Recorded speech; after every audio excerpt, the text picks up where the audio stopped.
কাউকে অতীত নিয়ে খোঁচা দিবেন না, কারণ প্রত্যেকটা মানুষের জীবনই তার একটা ভয়ঙ্কর অতীত আছে। হয়তো আমরা জানি, আবার জানি না, কিন্তু জানলে বা বুঝতে পারলে তাহলে আপনার চোখের পানি পড়বে। কেউ কারো অতীত নিয়ে মজা করবেন না, হাস্যকর ভাববেন না, কারণ মানুষ মাত্রই ভুল করে, আর ভুল থেকে মানুষ শিক্ষা নেয়। মানুষ যদি ভুল না করে তাহলে শিখবে কি করে বলেন তো?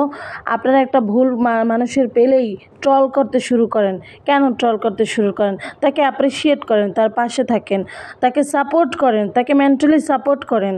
কেন তাকে ট্রল করে তাকে ট্রমাটাইজড করে তুলছেন আপনারা? প্রত্যেকটা সংসারেই খুনসুটি আছে, ঝগড়া আছে, ভালোবাসা আছে, আর এইসব যদি না থাকে তাহলে কিন্তু সংসার হয় না। তো হ্যাঁ, কারোটা একটু বেশি হয়ে যায়, কারোটা প্রকাশ্যে আসে, কারোটা প্রকাশ্যে আসে না। তাই বলে তাকে নিয়ে এত ট্রল করতে হবে, এটার কোনো মানেই হয় না আমার কাছে। যাই হোক বন্ধুরা, তোমাদের লগে অনেকক্ষণ বকবক করে হেলাইছি। এখন মই এলে যাইয়া গাছে গুনে তুললে আনছি, দেখছিলা পুঁইহাক, আর এখন এই পুঁইহাক ধুই টুই এই দেখছে আলু দিচ্ছি, আর এই লাস্টে যেটা কী দিলাম জানো? এটা দিছি যে লাউয়ের ছোলা কুচি। হ্যাঁ, এটা একটা নতুন একটা ইউনিক স্টাইলের রেসিপি হইতেছে। তোমরা এভাবে কেউ কখনো খাও নাই, কিন্তু একদিন খাইয়ে দেখো মনুরা, অনেক মজা হইবে, কিন্তু অনেক মজা হইবে। যাই হোক, সব কিছু মশলাপাতি দিয়ে দিতে আসি। এই যে পেঁয়াজ কুচিগুলো দিলাম, কাঁচামরিচ দিলাম। কাঁচামরিচগুলো এত ঝাল, যা বলার বাইরে। কি আর করবো, একটু ঝাল না হলে আসলে কিন্তু ভালোও লাগে না তরকারি খাইতে। আর আমি এই জন্যই চেষ্টা করি একটু ইউনিক স্টাইলে রান্না করবো, একটু ঝাল টাল হবে, খেতেও ভালো লাগবে। আমার জামাই এখন আমাকে প্রতিদিনই প্রায় বলে যে তুমি যেন কী দিয়ে যেন রান্না করো, কী রান্না করো। যাই হোক, খেতে কিন্তু খারাপ লাগে না, ভালোই লাগে। হ্যাঁ, আমিও খুব খুশি হই, আনন্দ পাই। আসলে এরকম জামাইয়ের মুখ থেকে শুনলে সব মেয়েরাই খুশিতে মনে করেন আনন্দে উচ্ছ্বাসিত হয়ে যায়। সবসময় যে রান্না ভালো করি বা যে ভালো হয় তা কিন্তু না, মাঝে মধ্যে কিন্তু খারাপ হয়। আর খারাপ হইলে তখন কিন্তু জামাই আবার কোনো রামদোলাই দেয়। তার মানে এই না যে সেটা কিন্তু পাবলিকের কাছে গিয়ে আবার বলমু, কানমু, এই করমু, সেই করমু।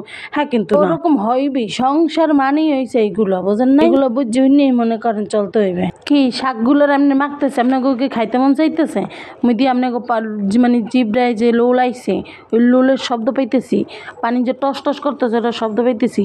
হ্যাঁ, কেন? আমার জামাইয়ের লগে কি আপনারা কি পাগল হইতেছেন নাকি? আমার রান্না দেখে আপনারা পাগল হবেন রান্না দেখে, আমার জামাইরা পাগল হয় আমার হাতের রান্না খাই, বুঝে না। আমরা যারা ফেসবুকে মনে করেন কাজ করতেছি, তারা আসলে একটা জিনিসের সম্মুখীন বেশি হইতেছি। কীরকম?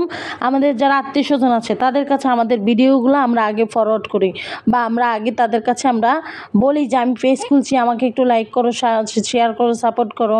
আসলে তারা কিন্তু এটা কিন্তু করে না। আর এরা যে করে না, এইটার কারণে কিন্তু আমাদের পেজটা ডাউন হয়ে যায়। আসলে এইসব মানুষদেরকে আগে ব্লক করা দরকার, বুঝছেন? বুঝলে বুঝপাতা, না বুঝলে তেজপাতা। আমার রান্না বান্না শেষ। বেইতেছো কত সুন্দর করে তেলের উপর একা চকমক গরম কইরা বাজ্জা এরপরে উঠাইতেছি। এইরকম করে শাকবাজি করলে 1-2 প্লেট ভাত অনায়াসে খাওয়া যায়। আর আমি এমনিতেই খাওয়াতে খুশি, আমার কাছে যেইটা আসবে তরকারি ওইটাই ফিনিশ। তো ভিডিওগুলো কেমন হয়েছে কমেন্টে বললে যাবে। আর সবাই ভালো থাকবা, টাটা, বাই বাই, আল্লাহ হাফেজ।